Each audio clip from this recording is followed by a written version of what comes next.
Whenever you think of a third-person shooter or story game, you probably think of the all-time greats, the GTA series, Gears of War, and even Resident Evil. Let me ask you this, at any point when you were playing them did you think to yourself, man, I just wish I could dive through the air full-on John Woo hard-boiled style, guns blazing? If you said no, chances are you're probably lying.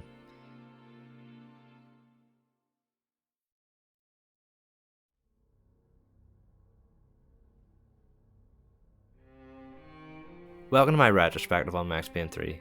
Max Payne 3 is a game that I played to death and enjoyed every minute of it, from the action scenes, the gameplay, and just the overall tone of the story and the writing. It was a very enjoyable experience for me, an odd one at that, given the fact that I hadn't even heard of the series before the third one, or even touched the first or second game. From the trailer, I'd just seen a new Rockstar game, and coming off the back of Red Dead Redemption 1 and LA Noire, I just enjoyed the idea of getting it and playing it. Back then, I even just remember sitting over the idea of getting the game by watching the trailers over and over non-stop. So this video is going to be broken up into multiple parts. Part 1 is going to be about the history of the game, Part 2 the story, Part 3 the gameplay, Part 4 the multiplayer, and then just a conclusion at the end of the video. So if you enjoyed, just please let me know, because it will give me an idea whether I should make more of these in the future. This type of video is very different from stuff I usually make. I mostly just make Twitch stream highlights and the occasional comedy sketch and just stupid videos. Please consider liking and subscribing. So let's get started.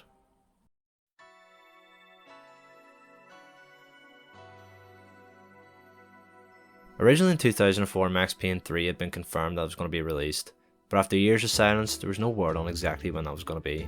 The license was owned by Take-Two, and the game was going to be primarily developed by Rockstar Vancouver. There was no release date in sight, but we did get that really weird Max Payne film. The one that ended up being very shit.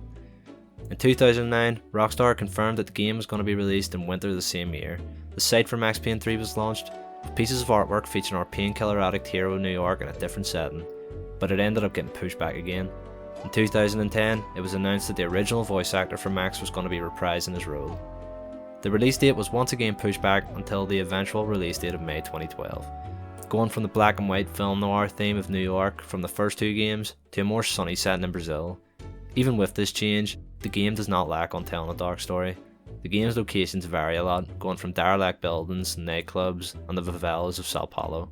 People and locations were scanned in order to give the game set in a very more realistic and authentic feeling. After the release of LA Noire in 2011, although the Rockstar Games promotion had shifted towards Max Payne 3, with the first teaser trailer being shown in September 2011. This was a hell of a hangover.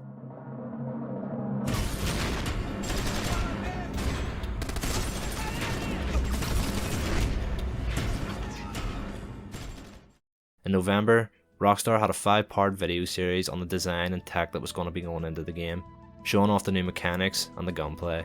There was a very weird promotion of the game for the multiplayer, in order to have your likeness used for one of the multiplayer characters, just in case you wanted to dive around in spectacular fashion while getting shot at and having your character with your face fucking die on the ground. The game ended up arriving in May of 2012 on the Xbox 360 and the PS3.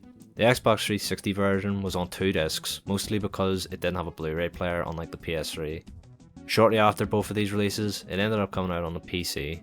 The game was very well received with high scores all round, so safe to say the hype behind the game was a good one, and given the fact that people had waited so long since Max Payne 2, they were just wanting to go in and finish Max's story. Following the events of the fall of Max Payne, Max is now in Brazil, seeing the sights. The game kicks off straight away with that beautiful Max Payne theme that we're used to, with a voiceover from Max just talking about how shit everything is. He's been reduced to nothing. He spends most of his time drinking and taking painkillers in order to help him sleep at night. How did he get here? Well, after a small dispute that he had in New Jersey. Oh shit! Yeah, a small dispute. He's hired by Raul Passos in order to go on security detail for the wealthy Bronco family in Sao Paulo. After a few protection jobs, Max is brought into the corrupt world of Sao Paulo, with kidnappings attempts happening very regularly on the Bronco family. Max and Passos, the buddy duo of your dreams, are tasked with the recovery of the trophy wife, Fabiana Bronco. After being kidnapped from a nightclub at the hands of the Comando Sombre, those guys who you shoot for the better half of the game, Max and Passos find themselves in deep shit, seeking out Fabiana and trying to find out where it is she's been taken. After receiving the ransom note, Max and Passos head up the local football stadium to meet the Comando Sombre for the drop-off in order to get Fabiana back. But they're interrupted by well-equipped paramilitaries, and by well-equipped, I mean they got bulletproof vests that just seem to eat up as much ammo as you can fire into them, unless you can just hit them in the head first. Max and Passos somehow manage to escape the stadium with their lives, only losing the money in the process. They then go to the Commando Sombre's base of operations, which is located out in the swamps. They somehow fuck everything up there as well, and Fabiana's lost to them. Amazing, mission complete. Returning to Rodrigo, they explain the bad news, and that's when we meet Becker, a weaselly looking man who works for the UFA. The UFA are these guys, you know, they're like brutal police force, kind of like the normal police, and they work for Victor Bronco, who is the younger brother of Rodrigo. Passos, Becker, and Victor all end up leaving in a chopper together, leaving Max and Rodrigo to kind of sit and ponder over the situation in front of them. Rodrigo talks about shit being popular. Max, you know, tries to express an interest, but he's just wondering what it is that he's going to do about Fabiana. The place ends up getting attacked by the paramilitaries. Max, going for a full-on shootout, discovers that Rodrigo has been killed with the evidence stolen. The building blows up. Max finds one of the paramilitary guys and he's just like, yo, like, what the fuck? Why try and kill Rodrigo? He's like a good lad. And then the wee guy's just like, we weren't trying to kill him, we were trying to kill you. And then Max is like, fuck. Not entirely sure what to make of this situation. Max does what any sensible person does. Shaves his head, gets off the drink, goes to a strip club. That's whenever Max is approached by De Silva. De Silva's a good guy cop, you know, the one who actually does his job and wants everything to be all good. He helps connect the dots for Max, connecting Victor to the Creche Preto. Yeah, the Creche Preto is that paramilitary group that I was talking about just a few moments ago. Max, going over the information in his head on what he's just learned about Victor and the Creche Preto, he's approached by some very friendly locals. Max fights his way through the favela and then discovers that the Commando Sombre are on top of the hill in a villa. Whenever Max finally makes it to the Commando Sombre base, the only problem is Giovanna and Marcel have already got there before Max, and now they're being held hostages. Max, being the champ he is, handles this situation like he's handled every situation in his life. No, not by killing everyone in a spectacular fashion, by getting the woman who was actually trying to protect killed. In this case, it was Fabiana. After Fabiana gets her head blown off, Max takes this as a perfect time to reflect on some of the better times in his life. You know, like when he was at the graveyard and he was getting shot at by all these wise guys. Max, after snapping out of this flashback, decides that it's time for him to take matters into his own hands. He beats one of the poor defenseless guys over the side of the head with a gun and then leaves, only to discover that the entire favela is being attacked by the UFA. Going out of his way to try and find Giovanna and Marcelo, just so he has at least one person survive from this fucking poor family, he makes his way through the favela dodging the UFA, only to discover that they're taken prisoners. Marcelo and Giovanna have been taken prisoner as well by the UFA. They're then brought to the Creche Preto, where Marcelo is put into a big massive bonfire of like tires and killed. The game makes you do some very weird QTE sequence in order to save Giovanna by killing one of the Creche Preto's leaders. After this, Max and Giovanna have to hide out and shit for the rest of the night while avoiding the UFA and the Creche Preto. After surviving the night and shit, Max and Giovanna make it to the bus station. Giovanna gets into contact with Passos and manages to organise for him to come pick them up in the helicopter. Giovanna then reveals to Max that she's pregnant with Passos' child. Max, not paying for his bus ticket, goes on a full-on rampage and just absolutely murders pretty much everyone inside. Tells Giovanna to go up to the roof and tell Passos to wait for him. Passos, being the best friend that he is, decides to be a scumbag fucking bastard and leave Max behind. Max, not knowing what to do, he's then picked up by De Silva. De Silva takes him to a parking garage and just gives him a bit more information about Victor's involvement with the Creche Preto and tries to give Max a bit of closure on Passos' involvement in the whole situation. Max reflects on the time when they were in Panama Canal with Passos and Marcelo. When Max was in Panama, he was awoken to the fact that the Panama army had attacked the boat. Not knowing what to be doing, he found that Passos and Marcelo were kind of doing some shady stuff while all this was going down. Max, thinking about this time, decides to throw it all in together that Passos is probably more than likely involved in Victor's whole scheme. De Silva passes on more information to Max, that Victor, the Creche Preto, all may be involved in human trafficking and selling organs on the black market in order to fund Victor's campaign. Max, taking in all this information and thinking that his best friend had betrayed him, he's left at the base operations of the Creche Preto and an abandoned hotel where De Silva believes that this is where the human trafficking and the organ transplants are going on. Max fights his way through the building only to discover that there's victims of human trafficking and organ transplants all over the place, with bodies being burnt and even the Commando Sombre's leader being held captive. Max releases him and then decides to go and blow up the entire fucking building. He then gets into a fight with the leader of the Creche Preto. After this, Max is more than likely about to fucking die by getting shot straight in the face, and then all of a sudden, our man, the myth, the legend, hero of the people, Passos, comes back and saves Max. After they, kind of hug and kiss and get over the whole thing, It's revealed that Passos only thought that the whole scheme was just to make Rodrigo loosen the money in the family. After Passos and Max make up, De Silva decides to take Max to the Ufed police station in order to get him to back her. While mayhem ensues in the police station from a distraction caused by De Silva, Max finds a security tape from Rodrigo's building where it shows that Becker's lackey was the one who had actually killed Rodrigo and planted the bomb that blew up the building. Max and Becker's henchmen fight it out. Max makes his way to Becker, only to let him know that he knows everything, and that's when Victor comes out, and he's just like, "Not everything, my friend." And then Max is just like, "Are you fucking for real?" After Max gets slapped about, he finds out that both Becker and Victor are going to be leaving the country the next day, so Max won't be able to stop them.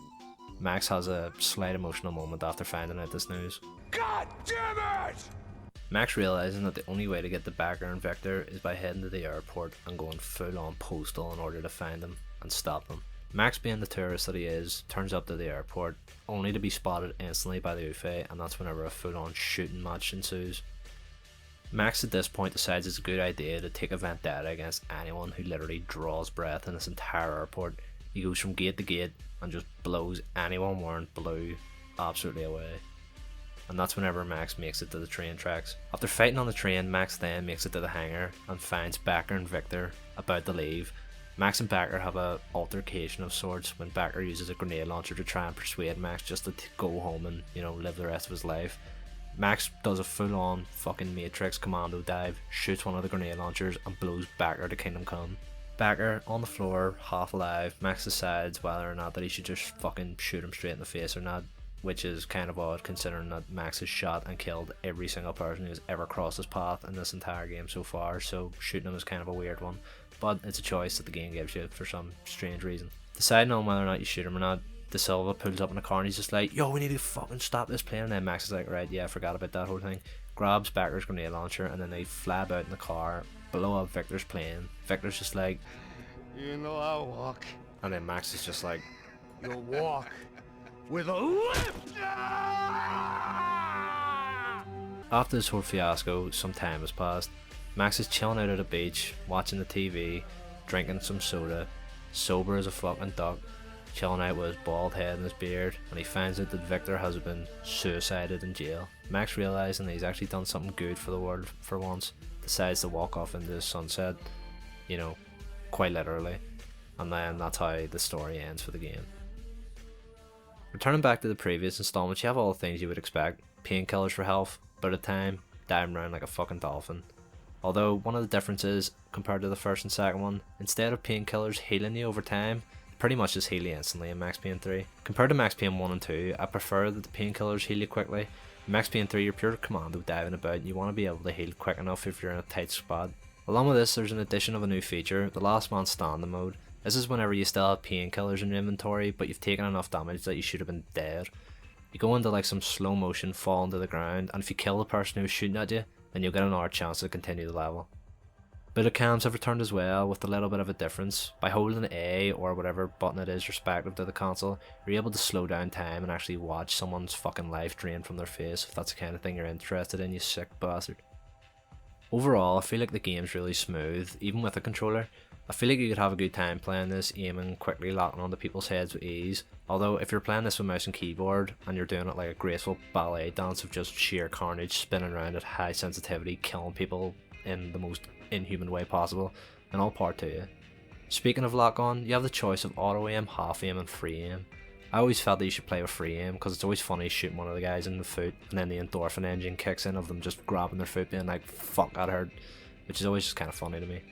Compared to the death animations in Max Payne 1 and 2, the endorphin engine is a most welcome addition to the game. The game also features different difficulties you can choose from as well, which means you have increased health, bullet time on the easier ones, and then less likely to get painkillers, and enemies do more damage on the more harder difficulties.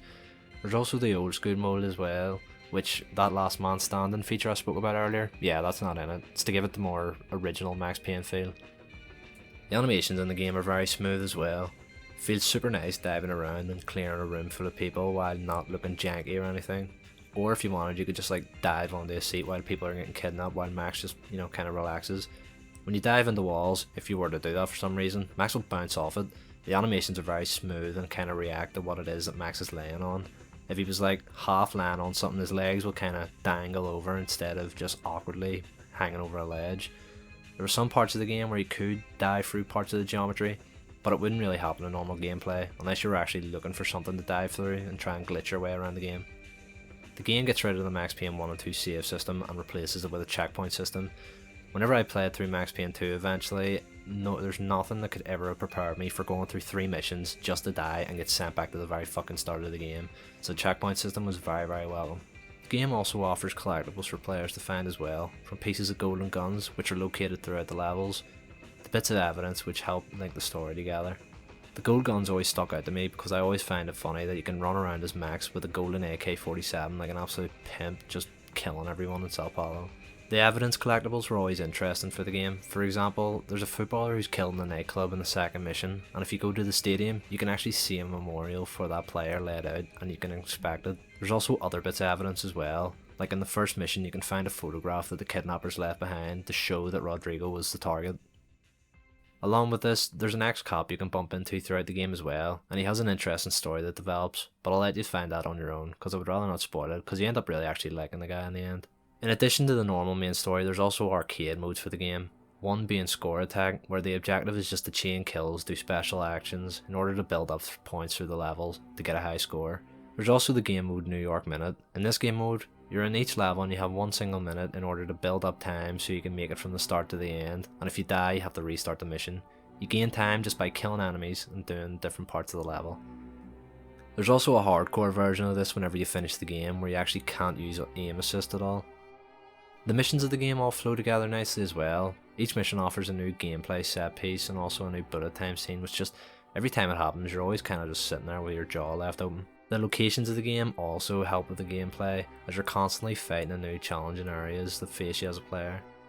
You go from narrow corridors to car parks, Jersey rooftops, alleyways, bus station, airports, basically just everywhere you would have went as an actual fucking tourist in Sao Paulo, funny enough. As the game goes on, some of the levels get a bit more difficult, with more vertical attacks from enemies, you know, who kind of just spawn on roofs and fuck you royally whenever you hide and cover. Can't tell you how many times in the Favela mission where I would just be hiding behind with near enough no health, and just some guy, bastard features would just like spawn on a roof and just kill me in one shot. Even on easy mode sometimes this was really frustrating.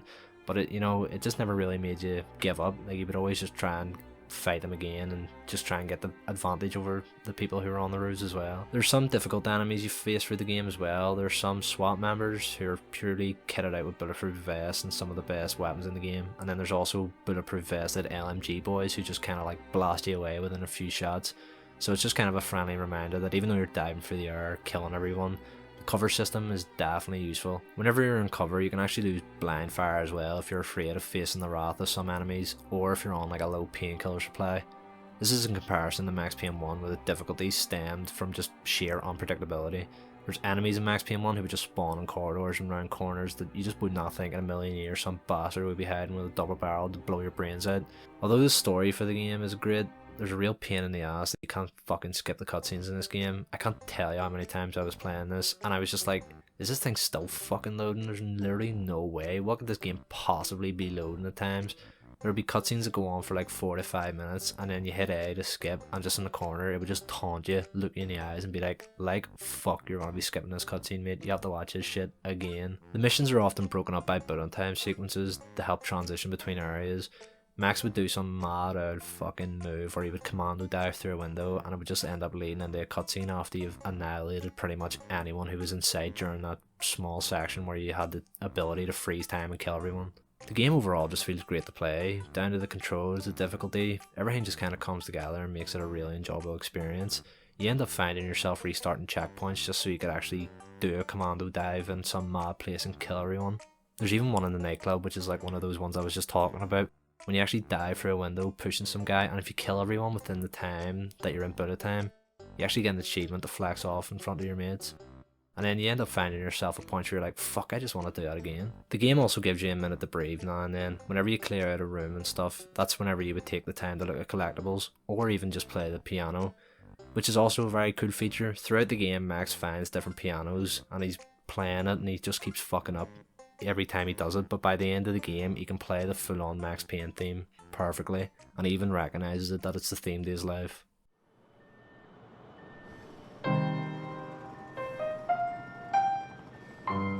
There it was, the soundtrack to my life. And, for a few seconds, came harmony.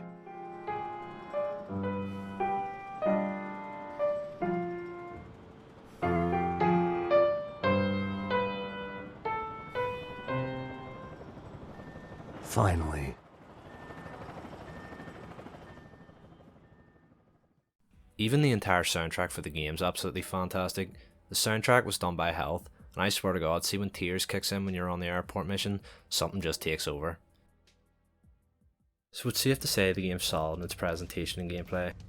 I honestly just love the way it plays and flows. It's fun, something about it just always makes me come back once a year, and it's definitely one of the reasons why it's one of my favourite games ever.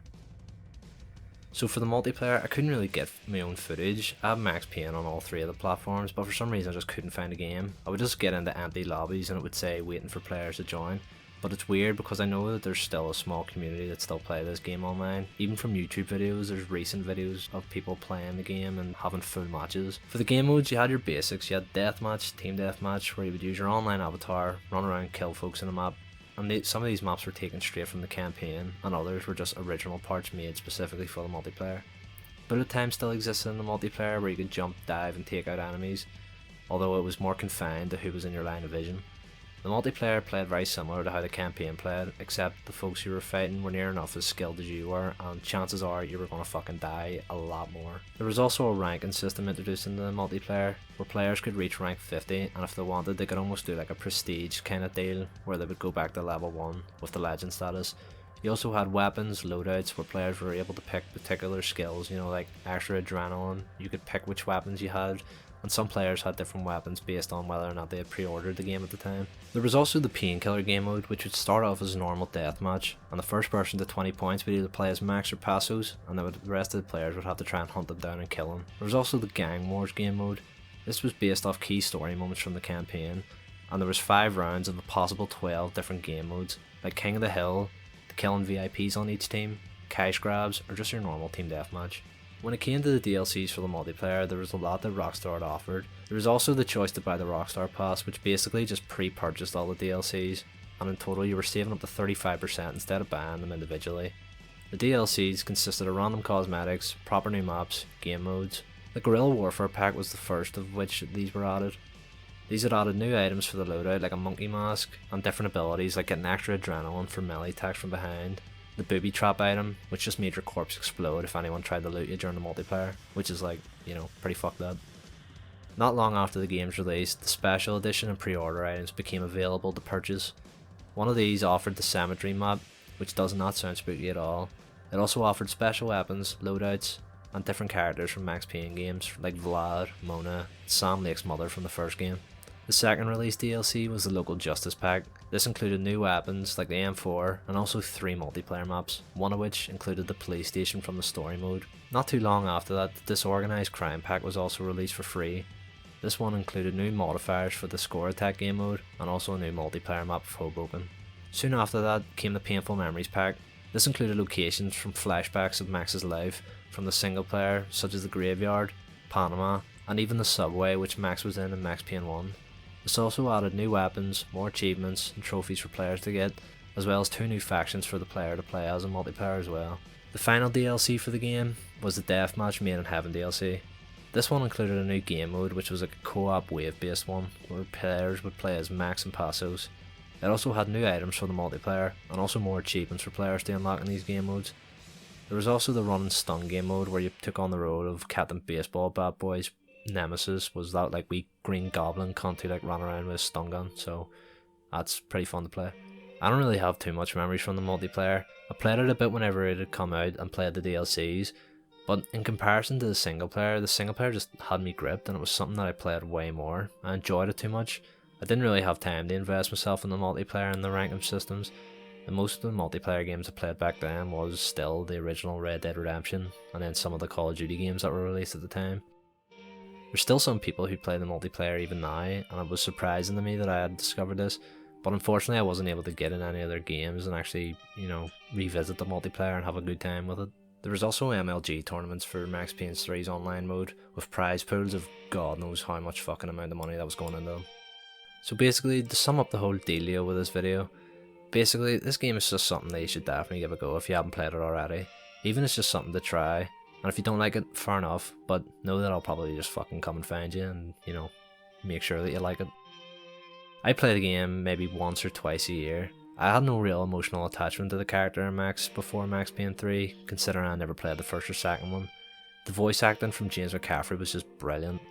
Like the character overall, the writing, and just his entire storyline just came together and was really something that I enjoyed. The game has a very cinematic and satisfying feeling. Aside from the missions being oddly hard and parts of, you know, the whole fucking unskippable cutscene things, this game ends up just being one of my personal favourites ever. Whenever I visited Max Payne 1 and 2, it ended up making me love the series as a whole.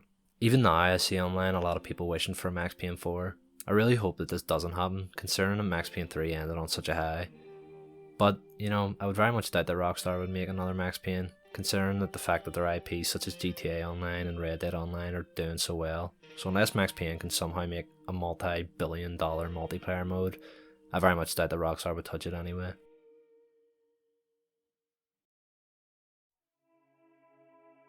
Hey, if you made it this far into the video, I'd just like to say thank you very much. I don't usually make videos like this, like I said earlier. It's been an interesting experience, which I ended up enjoying. But let me know just what you thought of the video overall, and if enough people liked it, then I'd probably consider making another one at some point down the line. If you didn't like it, but you enjoyed my sexy Irish voice, please go and check out my Twitch highlights. I put up like 1 or 2 videos a week, and, you know, a lot of funny moments happen there. So if you didn't like it here, you might like it over there. So yeah, thanks once again for watching everyone. Hopefully you all have a lovely day, and bye!